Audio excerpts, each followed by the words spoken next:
Aujourd'hui, on est donc au deuxième congrès professionnel de la construction et de la rénovation paille au sein de la Cité des Sciences et de l'Industrie à Paris, un lieu emblématique de l'innovation et de la recherche qui nous accueille pendant 3 jours.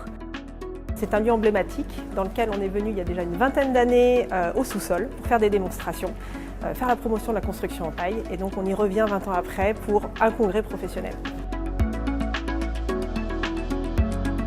Ce congrès, c'est plus de 40 intervenants, 3 jours de conférences et plus de 35 visites organisées en Île-de-France, mais également dans toute la France. Je suis là pour en apprendre plus sur le développement de la filière, car on aimerait développer des projets en interne chez nous.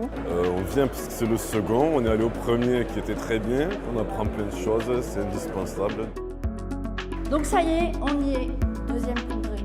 Et franchement, 2 ans ça passe vite. Le RFCP, c'est avant tout une aventure humaine qui perdure. La thématique de cette année, c'est la qualité dans la construction, avec un fort enjeu pour les professionnels qui est de faire en sorte que cette qualité soit présente tout au long des étapes d'un projet.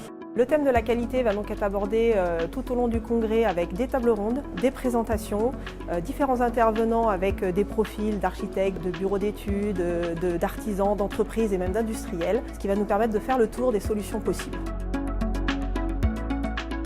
Le congrès est vraiment prévu pour acquérir de nouvelles compétences et de connaissances pour monter en puissance pour les professionnels du bâtiment et pour pouvoir aussi massifier.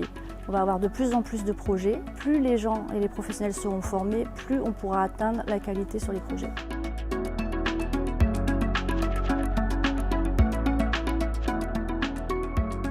Alors, le collectif Paille de France s'est pas mal investi dans l'organisation de ce congrès depuis quelques mois déjà. L'ITE Paille notamment est un des sujets très importants pour le réseau et très important pour le réseau francilien. Je viens ici pour chercher des contacts et pour m'instruire sur les nouveautés qui sont très enrichissantes ici au congrès. Techniquement, c'est se mettre à jour, voir les dernières nouveautés. Je viens déjà m'inspirer et aussi mieux connaître cette filière pour incorporer plus tard des fibres paille dans notre matériau. On est un des plus grands sites déjà isolés en paille qu'on a tout appris grâce au réseau français de la paille qui nous a accompagnés de toutes les formes.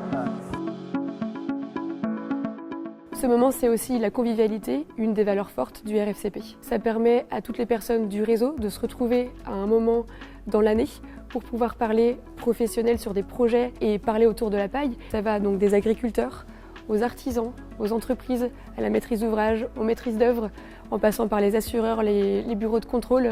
Le congrès est vraiment l'événement et le lieu qui rassemble, parce que nous sommes tous des acteurs régionaux, pour pouvoir justement échanger sur les sujets liés à la paille.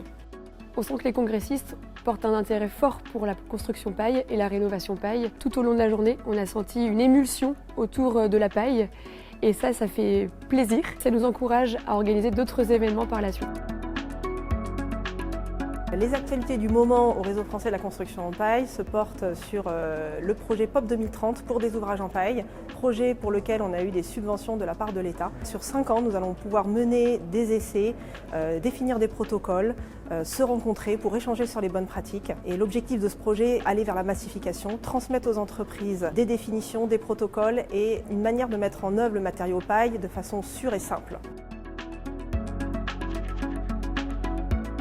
C'est un endroit où tous les acteurs amènent tout ce qu'ils ont avec une générosité qu'on n'a pas ailleurs et ça fait vraiment plaisir d'être là aujourd'hui et de voir tous les gens qui sont là. Moi, ce que je retire de cette édition, c'est que la qualité, elle est toujours au rendez-vous. Les présentations étaient toujours pertinentes, variées, avec des acteurs professionnels et experts dans leur domaine qui ont su vulgariser aussi. Les gens sont toujours convaincus, militants et ouverts à la massification, ouverts aux autres, sans greenwashing et continuer comme ça. Bravo le RFCP.